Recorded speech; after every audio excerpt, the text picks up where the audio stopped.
Radu Dragusin has completed his move to Tottenham, which is the biggest deal of the January window so far. And I know he looked remarkably like Eric Dier in that picture, but he doesn't look like Eric Dier. He's to come, though.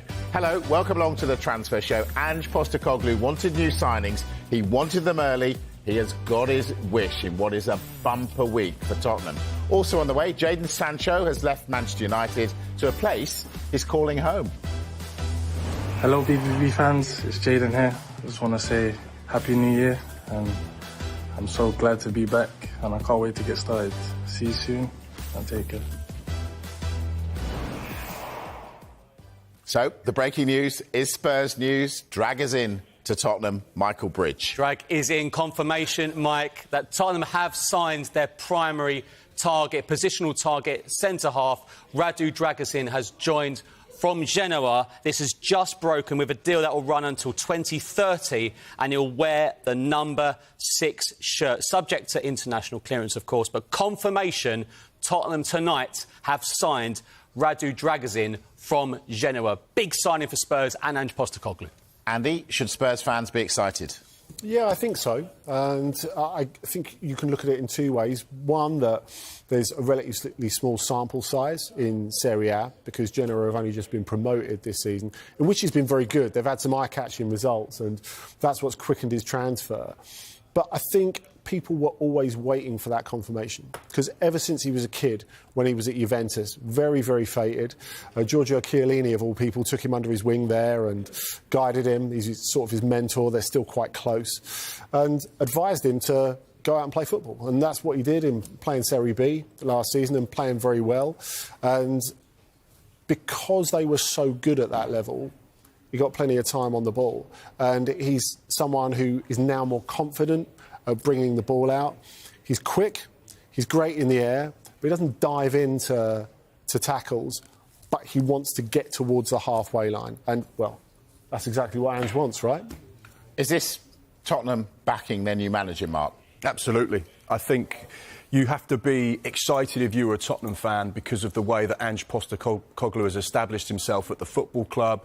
The first 6 months have gone brilliantly. I don't think they could have gone much better, bearing in mind they've had a number of injuries as well. They didn't recruit huge numbers in the course of the summer, which has left their powder dry to go into the window really early on in January.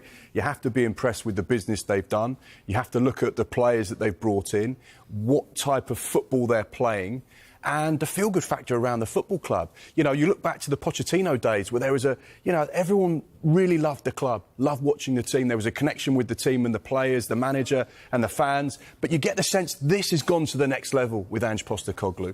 The board clearly backing the manager, and they've got this new style of football as well, which is hugely exciting. And it feels like the start of something special. And when you bring in young players that fit the profile of what Tottenham are trying to do, you have to remember that Radu is only 21 years old. He's not even started in the game, and he's got so much more progression and development to come. He's an exciting player who'd been watched by a number of sides. You have to remember he had the option to join Bayern Munich, 33 times Bundesliga champions, 6 times Champions League winners. And he's decided to come to the Premier League and to come to North London. I think that's a massive statement from the player himself, and an even bigger one from Tottenham. Michael, so he didn't go to Bayern Munich. Eric Dier is in Bayern to sign for Bayern Munich, and in Munich to sign for Bayern. How canny have Spurs been so far in this window? Unbelievably, because if we go back to the Dragusin deal, the player sent back from Leeds to Tottenham last week was Jed Spence, and we reported that we understand he doesn't have a future at Tottenham Hotspur. Where's he gone? Genoa. You know, and it's not easy to persuade youngsters or any player. Can you, how'd you fancy Genoa? He was on loan in France last year. He had a loan at Leeds. These aren't necessarily development loans. These are probably not part of my plan loans. It's not easy for these players. So for Tottenham to do that, then they've beaten Bayern Munich to the signature of Radu Dragusin, and then Bayern have come back in and said, well, is Eric Dier still for sale? Yes, he is. Can we have him? Yes, you can.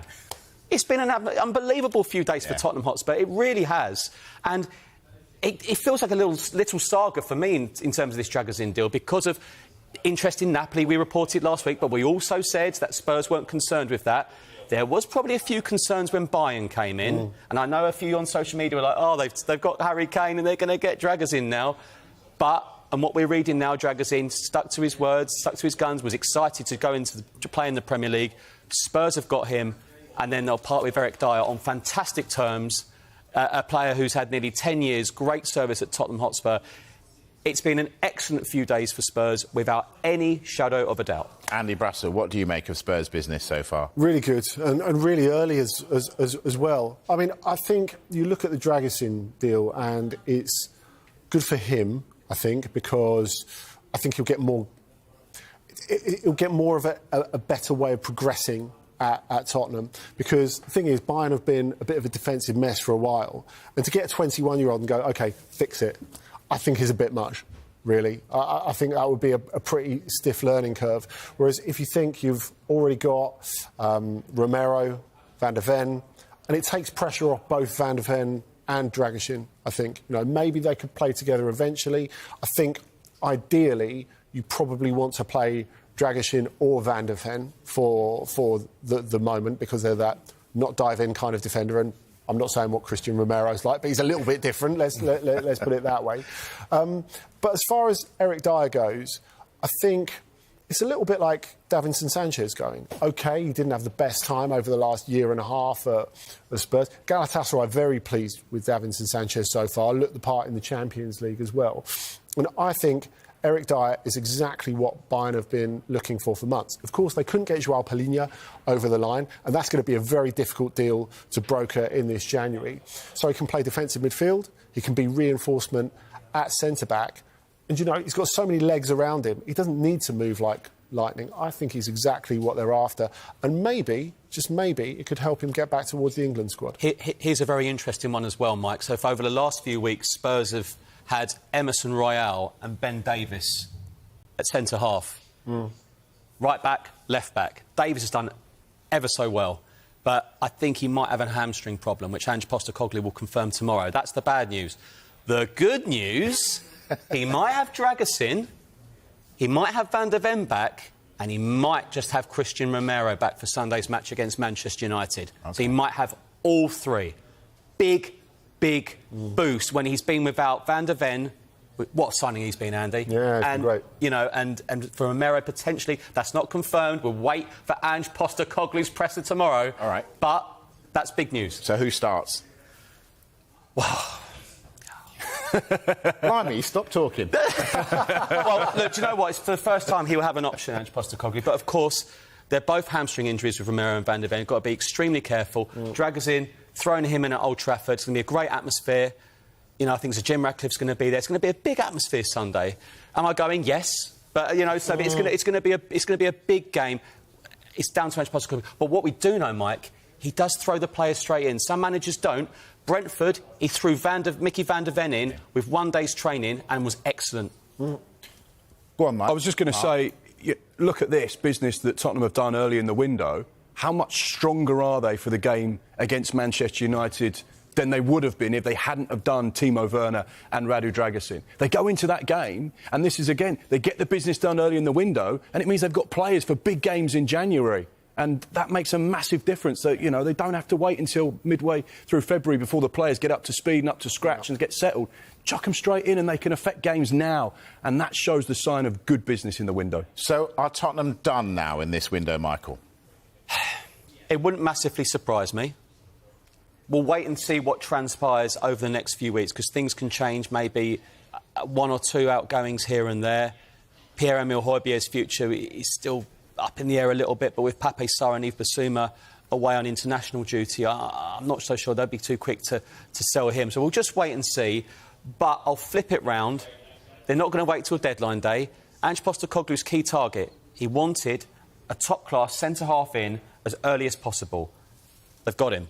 They've also got Timo Werner, a man with a lot to prove and potentially a more than able backup for Heung-min Son, who could be away for at least a month on Asian Cup duty. I think Spurs fans should be very happy this evening. Quickly, Andy, what do you make of Werner coming back to the Premier League?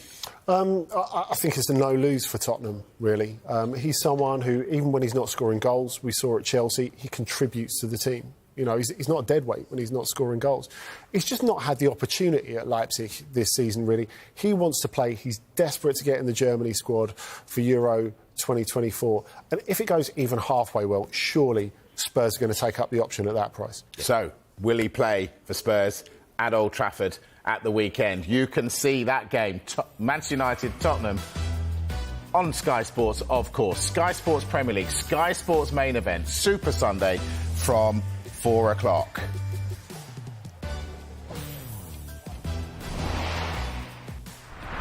So that's Tottenham. Let's talk Manchester United now. Jadon Sancho completed that move away from United back to Borussia Dortmund. So, Mark, break down the deal for us. I'll tell you what I can do as well. A few minutes ago, Jadon Sancho has tweeted for the first time since August 2023. So whilst he's not been in that Manchester United side, he's not put anything really on social media. We know why, because of what he said about the boss. But he has tweeted and he said, 2024, let's go. And then put the Borussia Dortmund handle in there as well. And there's a shot of him with the number 10 shirt as well. So Jadon Sancho back on social media. Let's talk about the numbers, because this is significant with regards to this loan deal. We know that Jadon Sancho has gone from Manchester United to Borussia Dortmund. We know that Borussia Dortmund will contribute a guaranteed £3 million for his services. However, and significantly, that could rise by another £3.5 million, depending on Borussia Dortmund's success, how well Jadon Sancho does, how far they progress in the Champions League.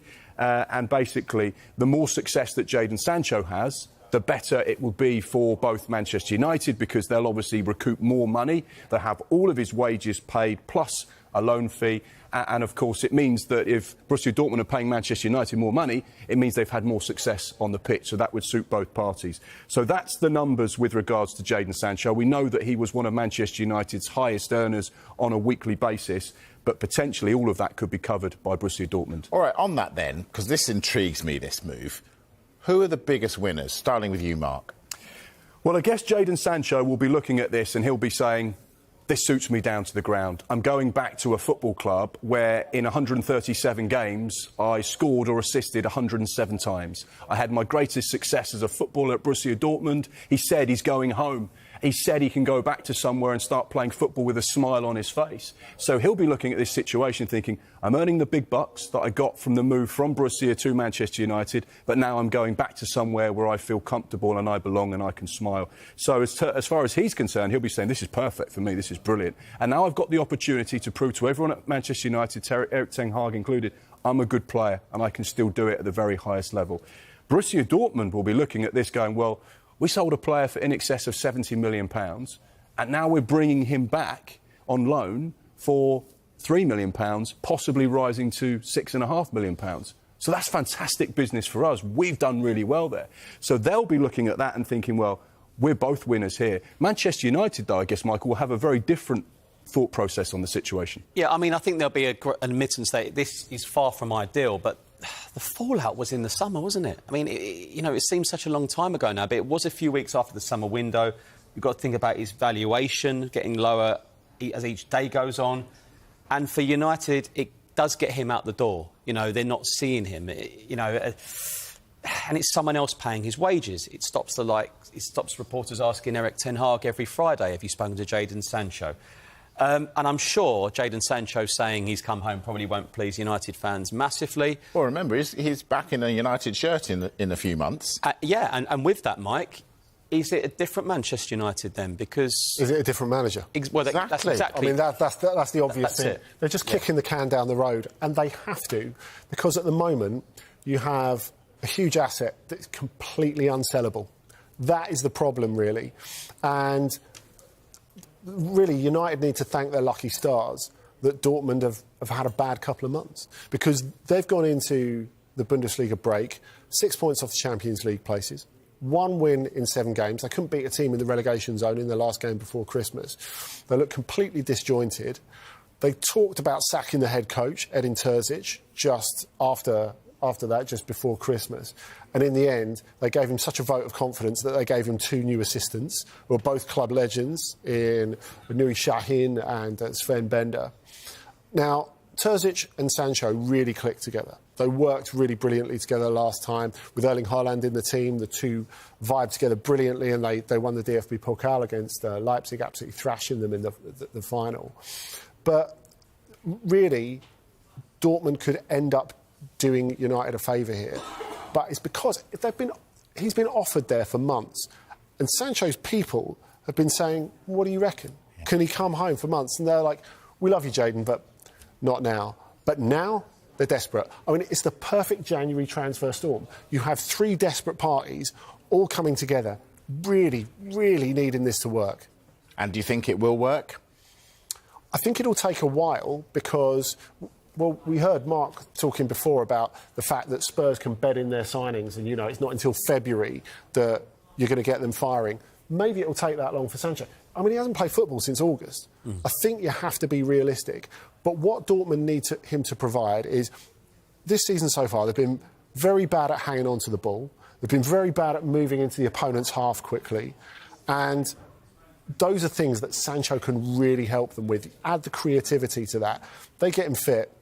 Everyone's a winner. It's funny because that's exactly the point. I think everyone will claim victory in this situation. Jadon Sancho will say this is fantastic for me. Borussia Dortmund will say this is brilliant. And Manchester United will say we've got a problem out of the football club with all of his wages potentially played. And this now, we don't have to talk about Jadon Sancho for another 4 or 5 months. So every single party will say this is perfect.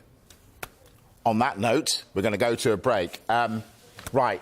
Who is this I'm talking about? Only Mohamed Salah and Erling Haaland have scored more Premier League goals than Dominic Solanke this season. We're going to discuss him next. And also news on Newcastle and Kylian Mbappe. Obs. See you in a moment.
Hello again. This is the Transfer Show. A reminder of the news that broke right at the top of the programme.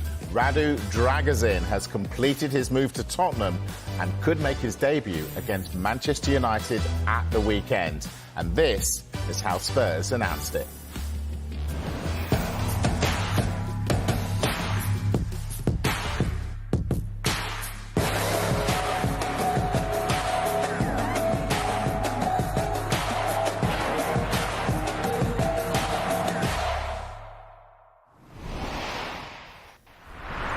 I used to like it when they just held up a scarf. That was good for me.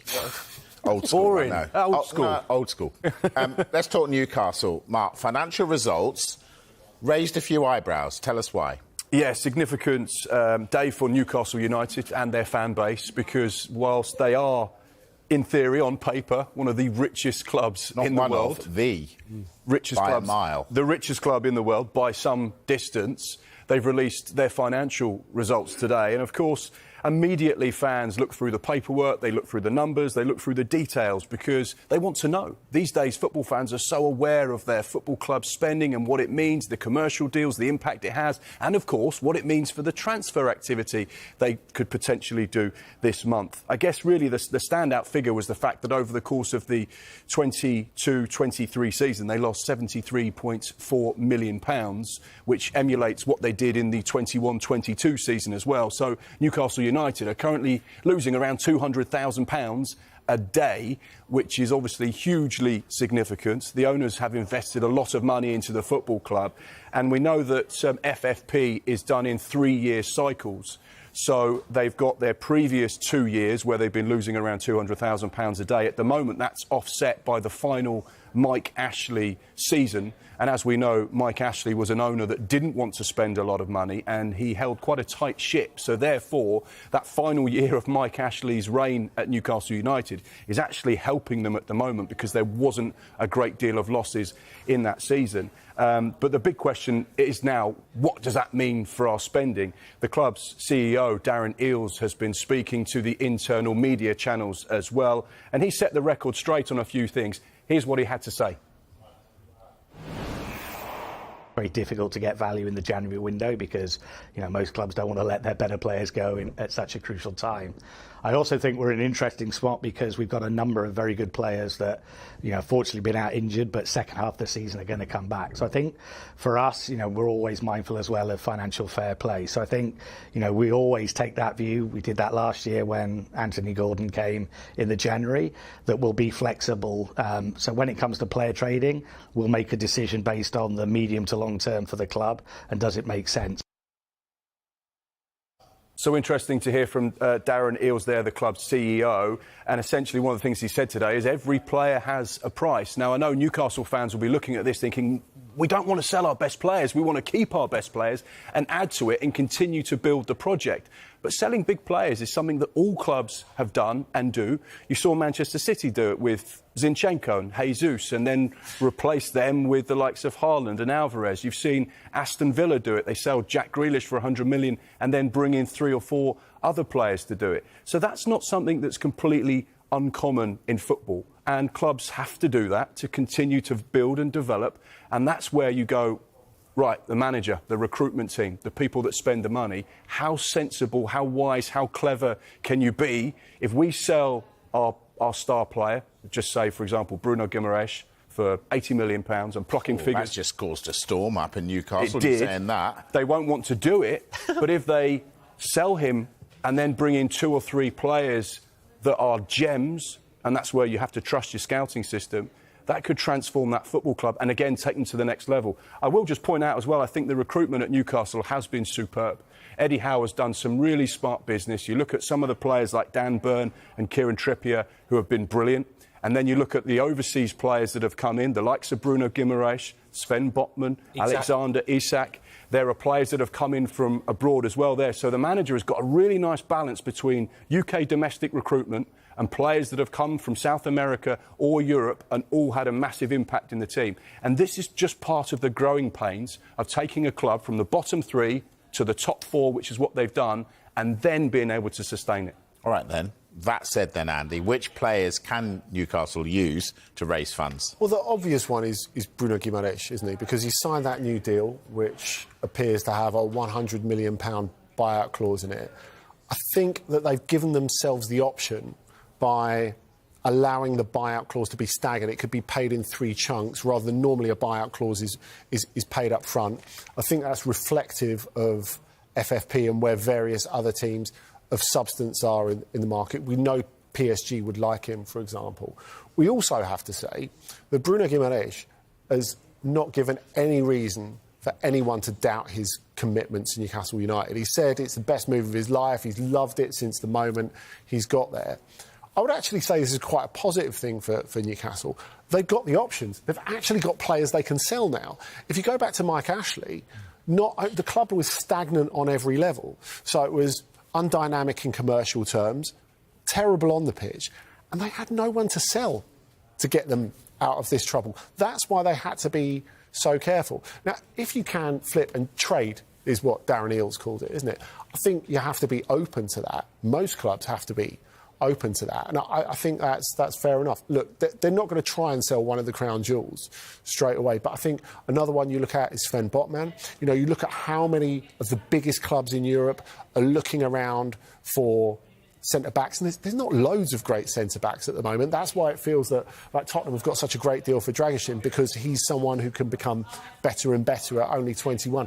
Sven Botman has come over with a big reputation. They got him ahead of Milan in the first place. Now he's proved himself in the Premier League and in the Champions League.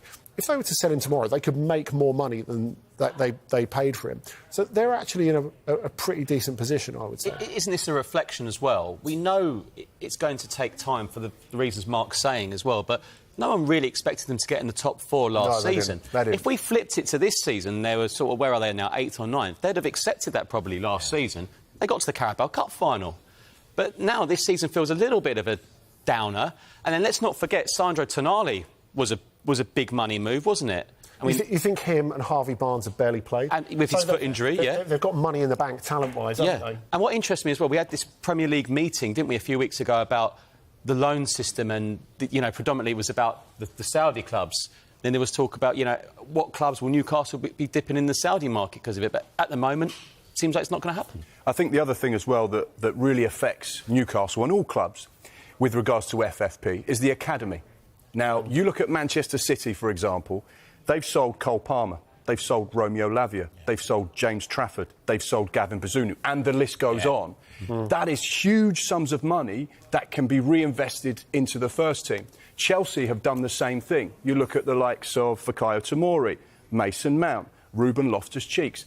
Their academy is making money, and they're 100% profit that they can then reinvest into the first team. Newcastle are at the start of this journey. They're at the start of this process. They haven't been able to invest that money into the academy to start developing and producing those players. And when they do, Lewis Miley goes straight into the first team. They haven't got players that they are using to generate income. And that's another big thing with FFP. When you've got clubs like Man City and Chelsea who are doing it brilliantly, they are getting 100% profit that they can reinvest into the first team. Newcastle aren't at that stage in their development yet. Yeah, it's a cottage industry, isn't it? I mean, that's the problem. If you look at every little financial problem that the current regime is having, it's just a hangover from Ashley.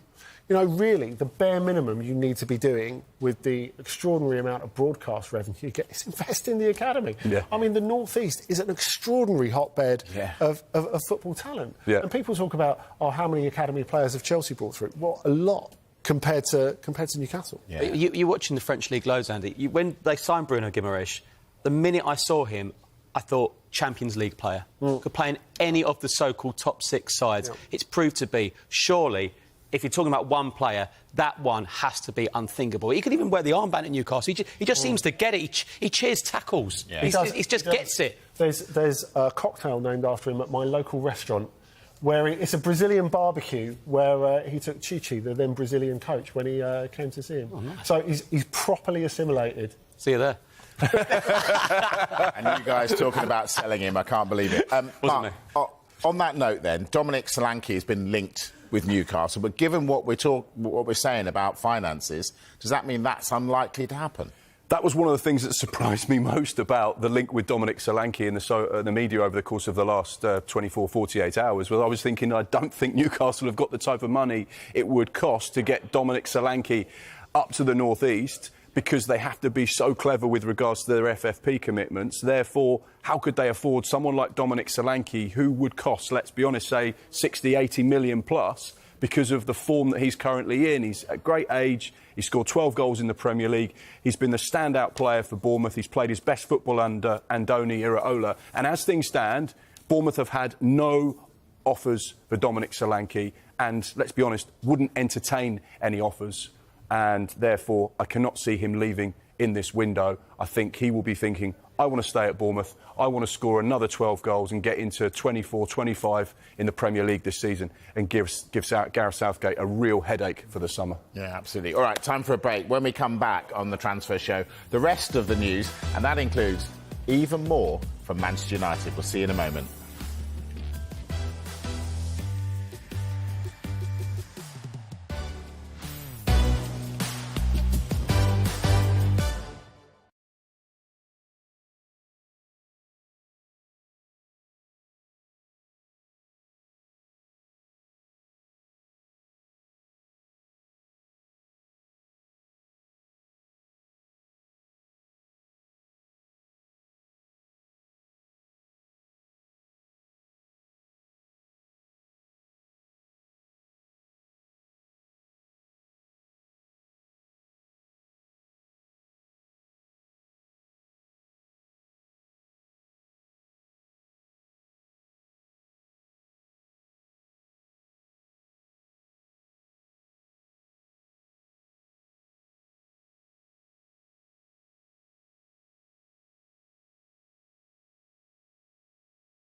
$7:35.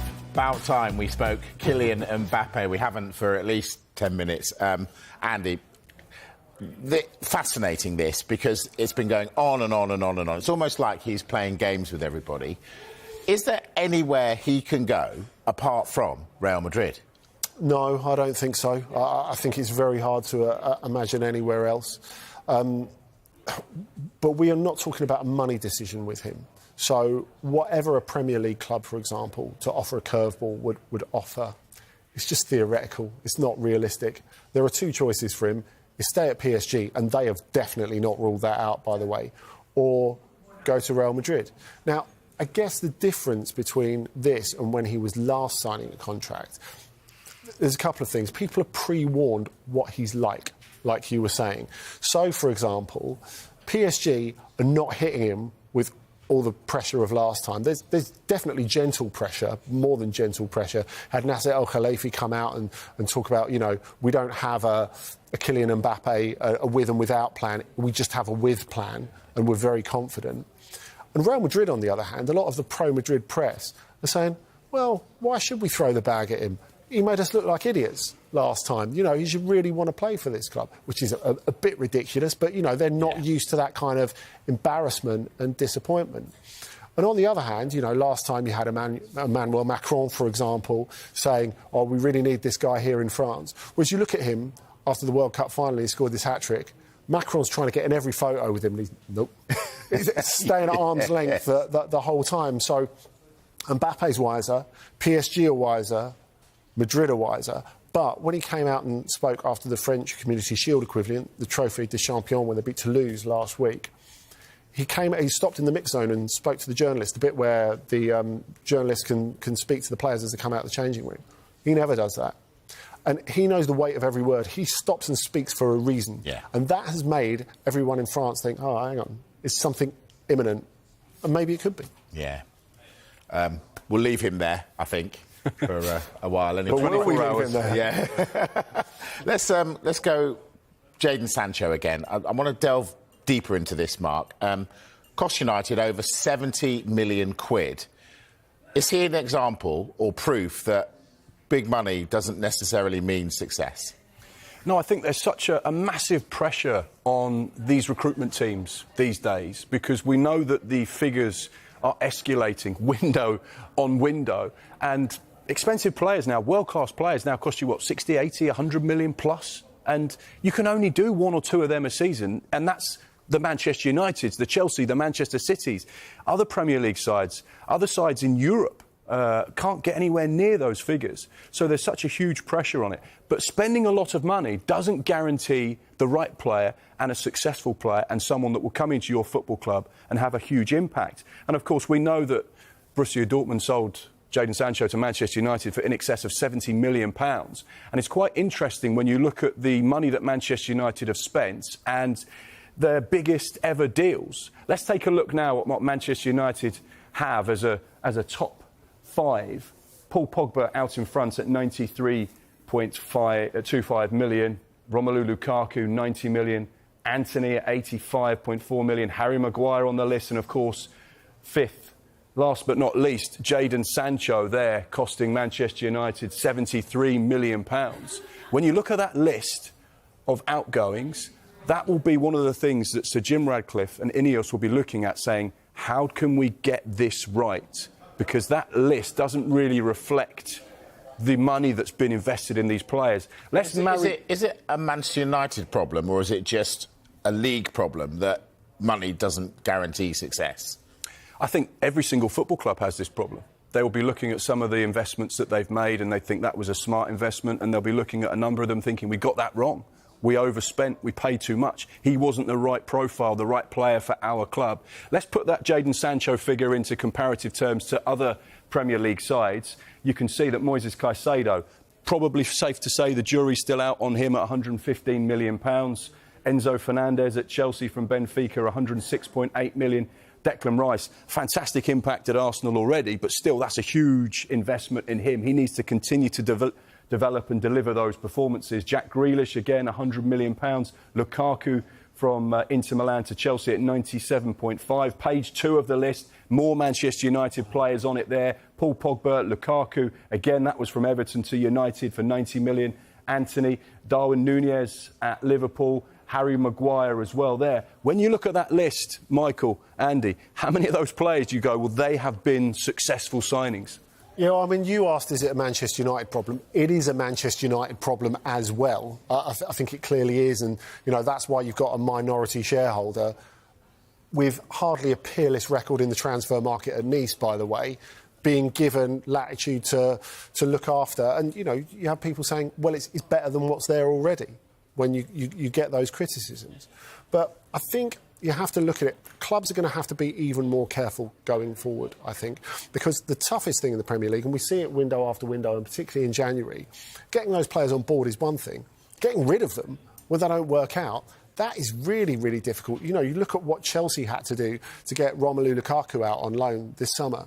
Now, a big development this week in Italy, and this is sort of outside football, but they've got rid of tax breaks for foreign professionals, to bring in foreign professionals in the corporate world, but it also affects football. Is massive tax relief for football clubs, saves the likes of Milan, Roma, tens of millions a year. That has stopped now, as in already. Wow. So, for example, the idea of Lukaku going back to Roma on loan next season pretty much can't happen unless something massive happens, unless they qualify for the Champions League, unless they get a huge cash injection from somewhere, I don't know where.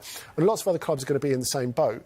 And if you think how many unsuccessful Premier League big signings have been dumped in Serie A over the last couple of years, you think of that, and of course, you know, the Saudi Pro League has been a godsend for those Premier League clubs, and particularly Chelsea. What if that decides to slow down? What if they next go on... Well, people want to come home already. Or if people want to come home, exactly. I think that's something that Premier League really has to have a look at, because if you can't ditch those contracts, all of a sudden everyone's hands are tied. I was thinking of Tanguy Ndombele there when you mentioned Serie A last season and now in the Turkish league. He was £54 million from Spurs a few years ago. And they're not going to keep him. You know, they can't afford to keep him. He can't get in the team most of the time.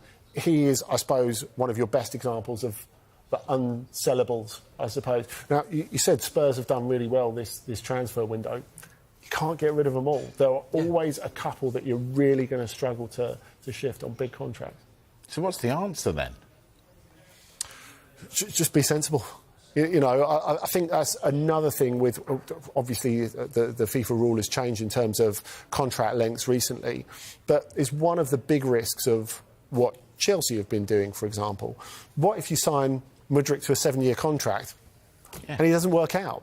But that was always going to be the risk, though. They're not all going to work out, are they? So what do you do? But, I mean, I guess maybe you move to a model where it's more performance-based wages. I mean, that would be a massive departure for the Premier League. But, you know, that's something you see that's happened in Turkey for ages. So if a player gets seriously injured or really out of form, you're not paying him per appearance, per goal, per clean sheet, any of that sort of stuff. I mean, that's a very difficult sell because, obviously, the wages are something that makes the Premier League enormously attractive. Invest in the academy. Yeah. Develop your own players. Yeah. You know, that's what Roman Abramovich did at Chelsea. One of the big things was, let's make the academy the best that we possibly can. The best coaches, the best pitches, the best facilities. And they're reaping the rewards of that now. The new owners want to use that as a vehicle to generate money, so they're selling those assets off. But a number of those players could quite easily play in that Chelsea first team. And they are better than perhaps some of the players they've actually gone into the market to buy. But the whole transfer setup, the way things are done now at Premier League level, there is so much pressure on every single recruitment structure within every single Premier League side, because every decision is worth tens, if not hundreds of millions of pounds, particularly when you take into effect the agent fees, the length of a contract. If you're paying someone £100,000 a week over 5 or 6 years, you know, that is millions and millions of pounds worth of commitment. If you get it wrong, you're in trouble. So the pressure on these recruitment teams is absolutely huge to get it right and get it spot on. Hence why they spend hours and hours and hours watching players, doing due diligence, getting reports on their private life, their personal life, the characters, the profiles, how they train, who they spend their money with. That's what makes this such big business. That's why people love transfers, because they want to know who's coming into their football club and how much they're investing in each player. Mark, I'm going to interrupt you because Michael Bridge has got breaking news. What have you got? Yeah, this is coming straight from Tottenham Hotspur, and they've announced they've reached an agreement with Bayern Munich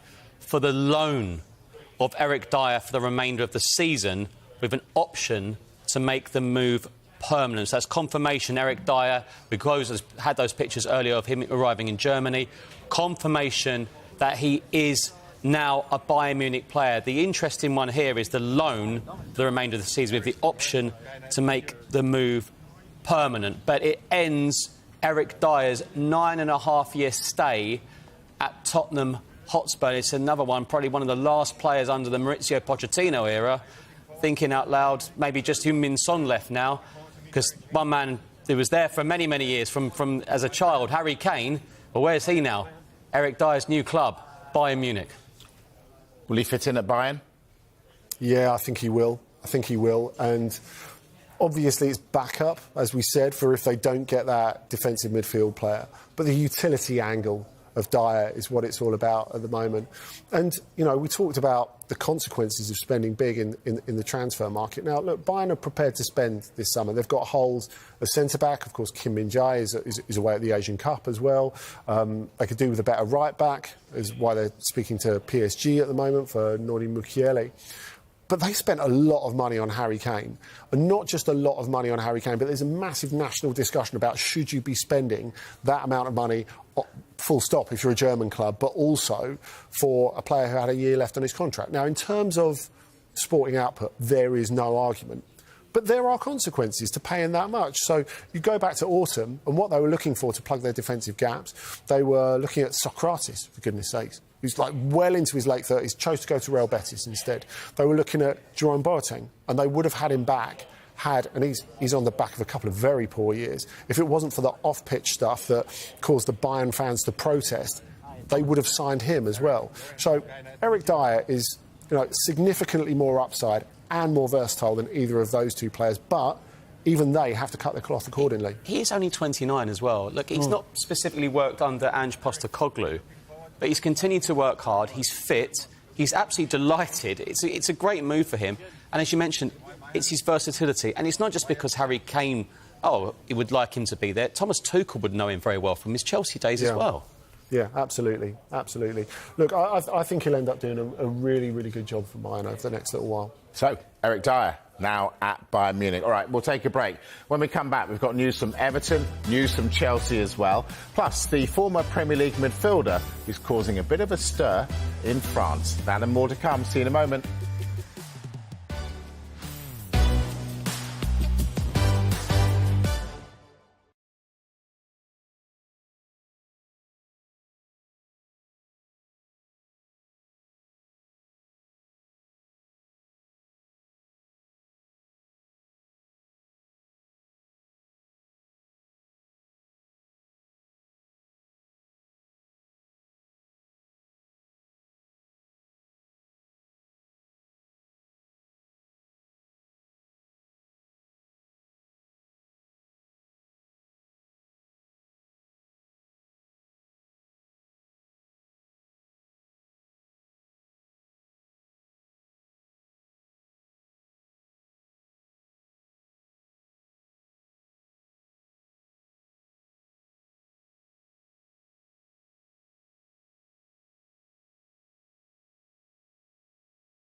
Already we're into the last part of the transfer show.